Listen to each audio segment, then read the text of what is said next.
Very rarely do we get to help people to this point. Generally, we're the bad guy. Yeah, it's usually the paramedics who deal with traumatic injuries at a crash scene, but this time a Cleburne police officer stepped in and saved a life.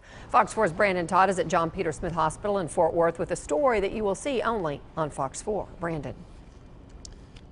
Yeah, Heather, not the bad guy on this one. The hero on this one. Dan Eccles is recovering here tonight at JPS from a bad motorcycle accident, but he's alive thanks to the quick thinking of longtime Navy veteran and Cleburne police officer Robert Sigler. Right on side street, job on. Friday morning, Cleburne Police Corporal Robert Sigler's body camera was rolling as he responded to a motorcycle accident with a severely injured rider. They had to back the truck off, take the motorcycle off, and then get him out. The man on the ground, 38-year-old Dan Eccles, was bleeding badly. Sigler grabbed the tourniquet out of his patrol car and quickly began to wrap it around Eccles' leg. I thought he may have been dead because he wasn't responding to anything. And all of a sudden, when I got the last couple turns. It hurts? Good. Good, that means you got feeling it if it hurts. You've got to get it super tight to get through all the flesh and tissue and everything to shut off the artery and or the veins, artery. And if it's not hurting, it's not tight enough. The department bought the tourniquet kits about a year ago for every officer to use. You pull it tight.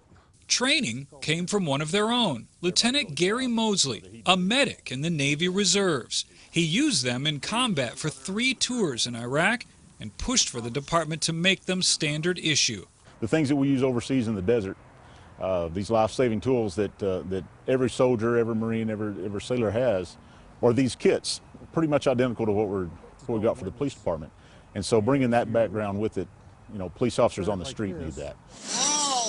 Dude, trust me, this is to save your life. Indeed, it did. Doctors later confirmed to Sigler that Eccles would have died had he not applied the tourniquet. It worked.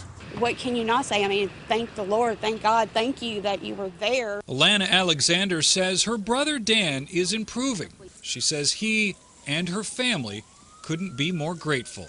If he hadn't put that tourniquet on, he would have lost all the blood. He would have died. That's one of the good days. It's one of the good days. Mr. Eccles will have to have a few more surgeries on his leg and his wrist and his fingers as well, but he is expected to come home tomorrow. Heather? It's amazing. Incredible video. Hey, Brandon, talk if you could a little bit more about the tourniquets that they have, because I think more and more departments are actually buying these. Well, they are. They're starting to.